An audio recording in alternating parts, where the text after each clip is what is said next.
영상 시작 전 여러분들의 구독과 좋아요는 큰 힘이 됩니다. 안녕하세요. 여러분, 오늘은 한 부부의 이야기를 들려드리려고 합니다. 아마 여러분 중에서도 비슷한 경험을 하신 분들이 계실지도 모르겠어요. 서울 송파구 잠실동 한 아파트 단지의 15층에 살고 있는 젊은 부부가 있었습니다. 결혼한 지 이제 막 2년이 지난 민수와 지은이었죠. 아침마다 똑같은 루틴으로 하루를 시작하는 이들의 모습은 그야말로 평범한 신혼부부 그 자체였어요. 민수는 강남에 있는 모 대기업 영업팀에서 근무하고 있었습니다. 31살의 나이에 부장님들 사이에서도 인정받는 실력파 영업사원이었어요. 단정한 인상에 특유의 밝은 성격으로 고객들에게도 인기가 많았죠. 하지만 최근 몇 달 사이 야근과 회식이 부쩍 늘었다며 집에 들어오는 시간이 점점 늦어지고 있었습니다. 지은은 30살로 모 공기업에서 근무하는 직장인이었어요. 대학에서 부동산학을 전공한 뒤 공기업에 입사해 안정적인 직장 생활을 하고 있었죠. 규칙적인 출퇴근 시간 덕분에 오후 5시면 어김없이 집에 도착해 저녁 준비를 하며 민수를 기다리는 것이 일상이었습니다. 2년 전 화창한 봄날 결혼식을 올린 이들은 주변 사람들이 부러워할 만큼 다정한 부부였어요. 민수는 늘 지은에게 다정했고 지은 역시 민수를 믿고 의지하며 살았습니다. 주말이면 함께 한강공원을 산책하거나 근처 맛집을 찾아다니며 데이트를 즐겼죠. 하지만 최근 들어 뭔가 달라진 게 있었어요. 민수의 야근이 부쩍 늘어난 것도 그렇고 집에 들어와서도 예전처럼 지은과 많은 대화를 나누지 않게 되었습니다. 피곤하다며 일찍 잠자리에 들거나 휴대폰만 들여다보는 시간이 늘었어요. 지은은 처음엔 신혼 초기의 설렘이 점차 일상으로 바뀌는 자연스러운 과정이라고 생각했죠. 결혼한 지인들에게 들어보니 모든 부부가 겪는 일이라고 하더군요. 하지만 마음 한구석에선 뭔가 이상하다는 느낌을 지울 수 없었습니다. 특히 민수가 회사 일로 스트레스 받는다며 짜증을 내는 횟수가 늘어났어요. 예전 같으면 지은에게 회사 이야기를 자세히 들려주곤 했는데 요즘은 물어봐도 대충 넘어가려고만 했죠. 그래도 지은은 민수를 믿고 싶었습니다. 결혼 2년 차, 아직 서로에게 적응해가는 과정일 거라고 스스로를 달랬어요. 그런 일상이 계속되던 어느 목요일 저녁이었습니다. 지은은 평소처럼 민수의 옷을 정리하려고 세탁바구니에서 셔츠를 꺼내고 있었어요. 그런데 하얀 와이셔츠에서 이상한 냄새가 났습니다. 자신이 쓰는 향수도 아니고 민수가 쓰는 애프터쉐이브 로션 냄새도 아니었죠. 달콤하면서도 은은한 여성용 향수 냄새였어요. 지은의 가슴이 덜컥 내려앉았습니다. 혹시나 해서 다른 옷들도 냄새를 맡아봤지만 그 셔츠에서만 향수 냄새가 났어요. 민수에게 물어보고 싶었지만 뭔가 확신이 서지 않아 말을 꺼내지 못했습니다. 그 다음 주 토요일 아침 민수가 갑자기 외출 준비를 했어요. 평소 주말엔 늦잠을 자는 민수였는데 아침 9시부터 분주하게 움직이더군요. 지은이 어디 가느냐고 묻자 민수는 긴급 미팅이 생겼다고 대답했습니다. 토요일에 무슨 미팅이냐고 다시 묻자 해외 바이어와의 중요한 건이라며 성의 없이 대답했어요. 민수는 평소 입던 편한 옷 대신 깔끔한 셔츠와 정장 바지를 입고 나갔습니다. 지은은 뭔가 이상하다는 생각이 들었어요. 정말 회사 일이라면 왜 이렇게 차려입고 나가는 걸까요? 게다가 향수까지 뿌리고 나가는 모습을 보니 의심이 더욱 커졌습니다. 그날 오후 늦게 들어온 민수는 피곤하다며 말수가 적었어요. 지은이 미팅은 어땠냐고 묻자 그냥 그랬다며 대충 넘어갔습니다. 예전 같으면 회사 일이 있으면 자세히 이야기해주곤 했는데 요즘은 묻는 것조차 귀찮아하는 눈치였어요. 가장 이상한 건 민수의 휴대폰 사용 패턴이었습니다. 예전엔 집에서 휴대폰을 아무렇게나 두고 다녔는데 요즘은 항상 손에 들고 다녔어요. 화장실에 갈 때도 휴대폰을 챙겨가고 잠들 때도 자신의 몸 쪽으로 돌려서 뒀습니다. 패스워드도 바꾼 것 같았어요. 어느 날 밤 민수가 샤워하는 동안 휴대폰에서 카톡 알림음이 계속 울렸습니다. 지은은 호기심에 휴대폰을 들어봤지만 잠금 화면 때문에 내용을 볼 수 없었어요. 민수가 샤워를 마치고 나오자마자 휴대폰을 확인하는 모습을 보니 더욱 의심스러웠습니다. 지은은 혼란스러웠어요.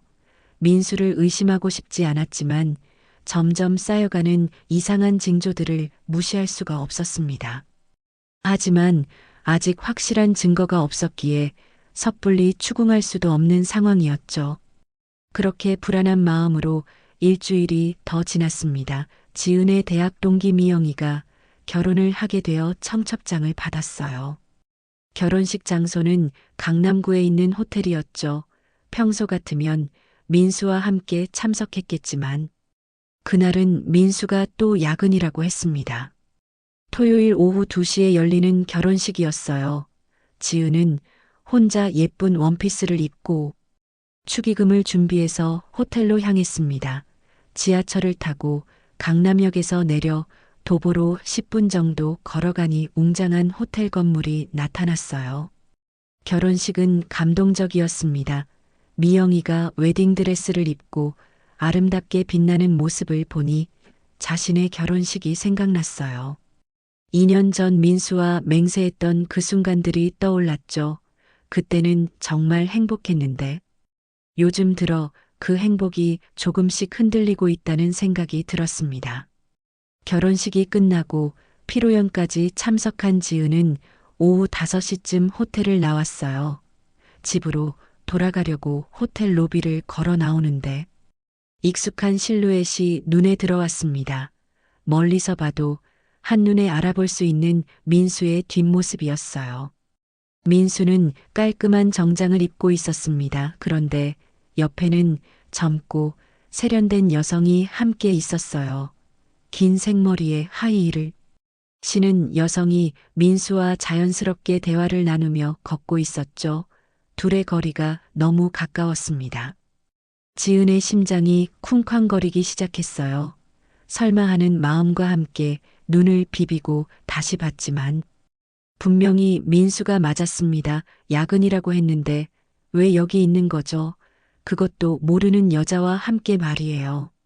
지은은 재빨리 호텔 로비의 기둥 뒤로 몸을 숨겼습니다. 가슴이 두근거려서 숨을 제대로 쉴 수가 없었어요. 민수와 그 여성은 호텔 정문 쪽으로 향하고 있었습니다. 지은은 조심스럽게 뒤를 따라갔어요. 호텔 정문을 나선 둘은 주차장 방향으로 걸어갔습니다. 민수가 그 여성의 어깨에 손을 살짝 올리는 모습이 보였어요. 지은은 이 상황이 현실인지 꿈인지 구분이 안 됐습니다. 분명히 집에서 야근이라고 했는데 왜 다른 여자와 호텔에서 나오는 거죠? 손이 떨리는 걸 느끼면서도 지은은 휴대폰을 꺼내 사진을 찍었어요. 증거를 남겨둬야 한다는 생각이 본능적으로 들었습니다. 민수의 뒷모습과 그 여성이 함께 있는 장면을 몇 장 찍었죠. 지은은 기둥 뒤에 숨어서 두 사람의 움직임을 지켜봤습니다. 민수와 그 여성은 서로를 의식하지 못한 채 자연스럽게 대화를 나누며 주차장으로 향하고 있었어요. 둘 사이의 분위기가 너무나 편안해 보였습니다. 마치 오랫동안 알고 지낸 사이처럼 말이죠. 그 여성은 20대 후반쯤으로 보였어요. 키가 크고 날씬한 몸매에 고급스러운 원피스를 입고 있었습니다. 머리는 어깨까지 오는 웨이브 펌이었고 메이크업도 완벽했어요. 지은보다 훨씬 세련되고 화려한 스타일이었죠. 민수가 그 여성과 이야기하며 웃는 모습을 보니 가슴이 찢어질 것 같았습니다. 집에서는 요즘 지은에게 그런 밝은 표정을 보여준 적이 언제였는지 기억이 나지 않았어요. 오히려 피곤하다며 시큰둥한 반응만 보였는데 지금 민수의 모습은 완전히 달랐습니다. 주차장에 도착한 두 사람은 민수의 차 앞에서 멈춰 섰어요. 민수가 차 문을 열어주자 그 여성이 고맙다는 듯 고개를 숙이며 차에 탔습니다. 그리고 민수도 운전석에 올라탔죠. 지은은 멀리서 그 장면을 보며 눈물이 핑 돌았어요. 야근이라고 거짓말을 하고 호텔에서 다른 여자와 나오다니. 이런 일이 현실에서 일어날 줄은 꿈에도 몰랐습니다. 지은은 휴대폰을 다시 꺼내 차에 타는 두 사람의 모습을 찍었어요.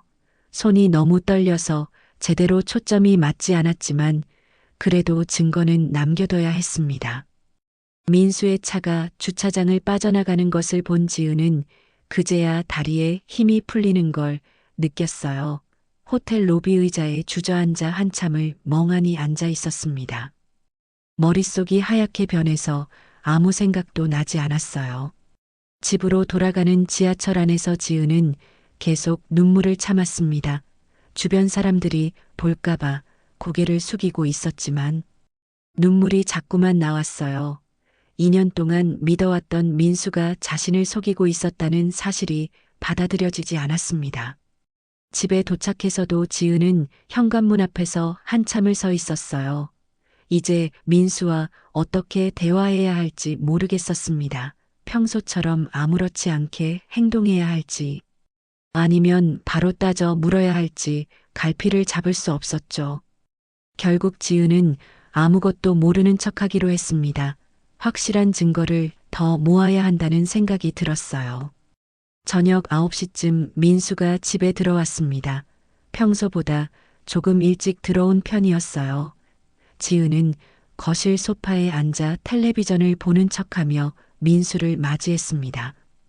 민수는 현관에서 구두를 벗으며 오늘 야근이 정말 힘들었다고 말했어요. 지은의 속이 뒤틀렸습니다. 불과 몇 시간 전에 호텔에서 다른 여자와 함께 나오는 모습을 직접 봤는데 뻔뻔하게 거짓말을 하고 있었어요. 하지만 지은은 아무렇지 않은 척 그래 고생했다고 대답했습니다. 목소리가 떨리지 않도록 최대한 신경 썼죠. 민수는 샤워를 하고 나와서 지은이 차려준 저녁을 먹었어요. 평소 같으면 회사 이야기나 오늘 있었던 일들을 들려주곤 했는데 그날은 조용히 밥만 먹었습니다. 지은도 말을 걸 기분이 아니었어요. 같은 공간에 있지만 둘 사이에는 보이지 않는 벽이 생긴 것 같았습니다. 그날 밤 지은은 잠이 오지 않았어요. 옆에서 자고 있는 민수를 바라보며 복잡한 심정이었습니다. 이 사람이 정말 자신을 배신하고 있는 건지 아직도 믿기지 않았어요. 하지만 분명히 본 것을 부정할 수는 없었죠. 다음 날부터 지은은 민수의 행동을 더욱 자세히 관찰하기 시작했습니다. 휴대폰 사용 패턴부터 외출 시간, 귀가 시간까지 모든 것을 체크했어요. 민수가 야근이라고 하는 날들의 패턴도 분석해 봤습니다. 주로 화요일과 목요일 그리고 가끔 토요일에 늦게 들어왔어요. 일주일 뒤 지은은 결단을 내렸습니다. 혼자서는 더 이상 진실을 알아낼 수 없다고 판단했어요. 인터넷에서 탐정사무소를 검색해 봤습니다. 서울 시내에 있는 몇 곳의 탐정사무소 중에서 가장 믿을 만해 보이는 곳을 골랐어요. 목요일 점심시간을 이용해서 지은은 탐정사무소를 찾아갔습니다. 강남구에 있는 작은 사무실이었어요. 50대 중반으로 보이는 탐정이 지은을 맞이했습니다. 경력이 20년이 넘는다고 자기소개를 했죠. 지은은 떨리는 목소리로 상황을 설명했어요. 남편의 이상한 행동들과 호텔에서 목격한 장면까지 모든 것을 털어놨습니다. 탐정은 고개를 끄덕이며 이런 케이스는 자주 있는 일이라고 말했어요. 보통 일주일 정도면 확실한 증거를 잡을 수 있다고 했습니다. 비용은 생각보다 비쌌지만 지은은 진실을 알아야 했어요. 탐정과 계약을 맺고 민수의 사진과 차량, 번호 회사 정보 등을 제공했습니다. 탐정과 계약을 맺은 지 사흘이 지났습니다. 지은은 초조한 마음으로 탐정의 연락을 기다렸어요. 민수는 여전히 아무렇지 않은 척 행동했지만 지은의 눈에는 모든 것이 가식으로 보였습니다. 특히 야근이라고 말할 때의 민수 표정을 유심히 관찰하게 되었어요. 금요일 오후 탐정에게서 전화가 왔습니다. 만날 것이 있으니 사무실로 오라는 내용이었어요. 지은은 가슴이 두근거렸습니다. 드디어 진실을 알게 될 순간이 다가온 것 같았어요. 퇴근 후 바로 탐정 사무소로 향했습니다. 탐정은 지은을 보자마자 안타까운 표정을 지었어요. 그 표정만 봐도 좋지 않은 소식이라는 걸 알 수 있었습니다. 탐정은 책상 위에 두꺼운 봉투를 올려놓고 말을 시작했어요. 예상했던 대로 남편분이 불륜을 저지르고 있다고 했습니다. 봉투 안에는 수십 장의 사진과 동영상이 담긴 USB가 들어 있었어요. 첫 번째 사진은 민수가 회사 근처 레스토랑에서 여성과 식사하는 모습이었습니다. 둘은 테이블 너머로 손을 잡고 있었고 민수는 평소 집에서 보지 못했던 행복한 표정을 짓고 있었어요. 다음 사진들은 더욱 충격적이었습니다. 민수와 그 여성이 호텔 로비에서 체크인하는 모습, 엘리베이터를 타는 모습, 그리고 2시간 후 호텔에서 나오는 모습까지 모든 것이 적나라하게 담겨 있었어요. 지은이 그날 목격했던 장면도 있었습니다.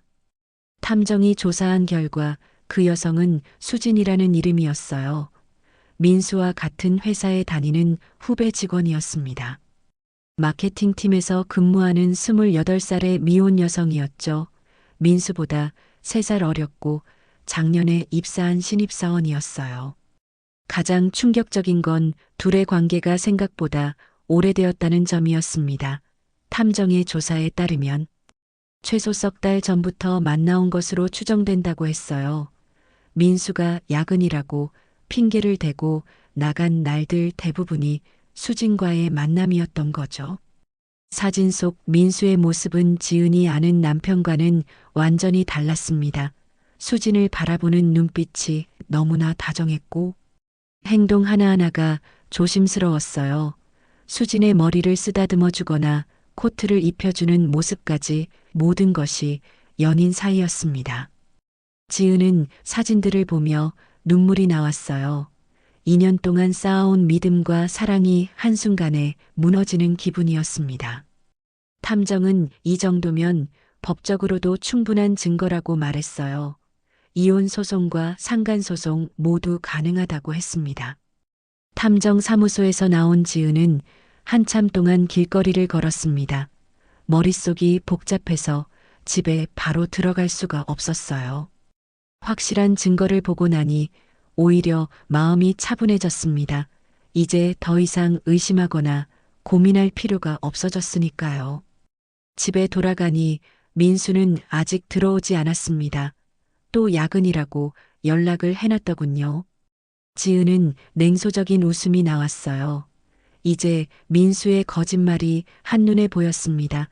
야근이 아니라 수진과의 데이트라는 걸 알고 있으니까요. 그날 밤 지은은 인터넷으로 이혼 전문 변호사를 찾아봤습니다. 서울 시내에서 가장 유명한 법무법인 몇 곳을 추려놨어요.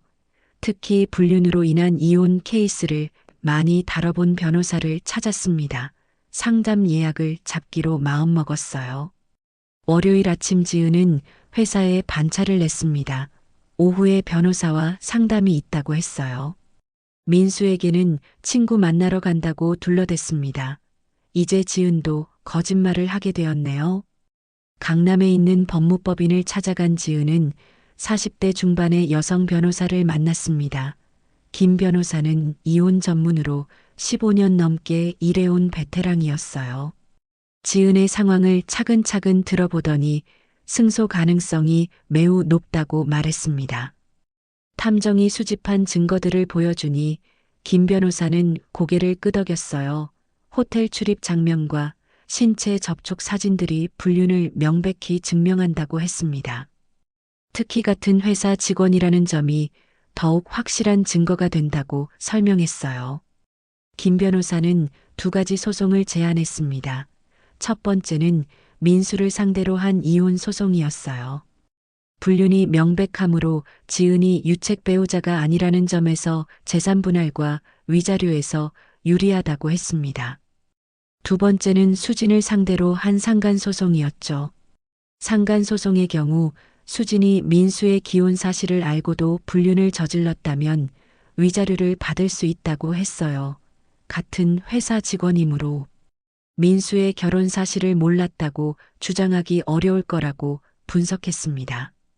지은은 김 변호사의 설명을 들으며 마음이 굳어졌어요. 더 이상 민수의 거짓말과 배신을 참을 수 없었습니다. 2년 동안 쌓아온 신뢰가 완전히 무너진 상황에서 결혼 생활을 지속할 이유가 없다고 생각했어요. 김 변호사는 소송 전에 민수와 협의 이혼을 시도해 볼 수도 있다고 제안했습니다. 하지만 지은은 단호하게 거절했어요. 민수가 진심으로 반성한다면 모를까? 지금까지의 태도를 보면 절대 그럴 것 같지 않았거든요. 변호사와 상담을 마친 지은은 집으로 돌아가 소송 준비를 시작했습니다.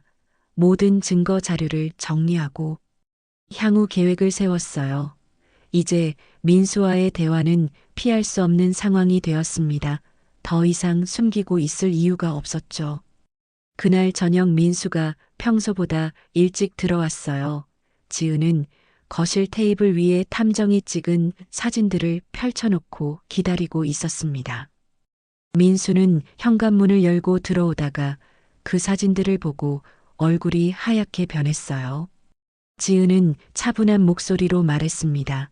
이제 모든 걸 알고 있다고 더 이상 거짓말하지 말라고 했어요. 민수는 한참 동안 말을 하지 못하더니 무릎을 꿇고 앉았습니다. 미안하다며 잘못했다고 빌기 시작했죠.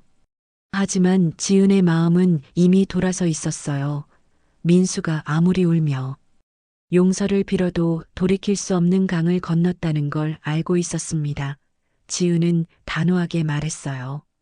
사랑보다 신뢰가 먼저라고. 민수는 이미 그 신뢰를 잃었다고 했습니다. 석 달 후 이혼 판결이 났습니다. 지은이 승소했고 민수는 위자료와 재산 분할금을 지급해야 했어요.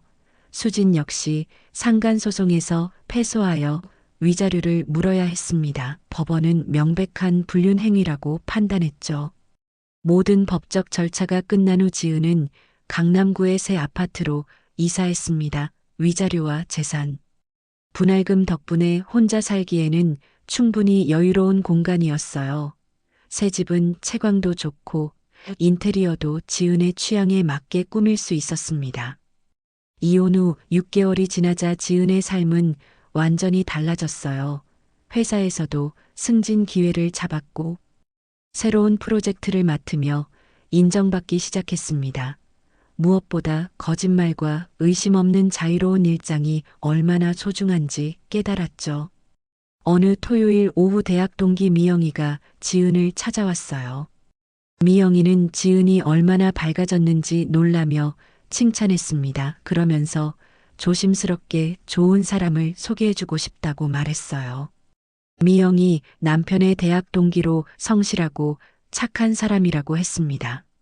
지은은 처음에는 거절하려 했지만 미영이의 간곡한 부탁에 한번 만나보기로 했어요. 새로운 사랑에 대한 두려움도 있었지만 이제는 사람을 제대로 볼 수 있는 눈이 생겼다는 자신감도 있었습니다. 그렇게 지은은 새로운 시작을 준비하며 더욱 단단해진 모습으로 미래를 향해 나아가고 있었습니다.